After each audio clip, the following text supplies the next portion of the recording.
রামগঞ্জ মহানগর যুবদল সিদ্ধিপুর থানায় ১ ওয়ার্ড সিদ্ধিপুর থানা সম্ভাব্য সভাপতি প্রার্থী মোহাম্মদ নজরুল ইসলামের নেতৃত্বে আমরা যুবদলের এক নেতাকর্মী পরীক্ষার লগ্ন হতে আমরা এখানে কাজ করতেছি।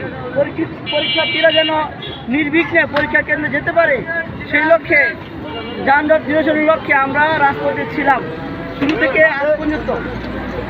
নজরুল ভাইয়ের নেতৃত্বে অতিথি পরীক্ষা হয়েছে প্রত্যেকটা প্রোগ্রামে যেন পরীক্ষার্থীরা নির্বিঘ্নে কেন্দ্রে যেতে পারে সেজন্য আমরা কাজ করেছি এবং সামনেও করব। ইনশাআল্লাহ নারায়ণগঞ্জ মহানগর যুবদলের সদস্য এবং সিদ্ধিপুর থানার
না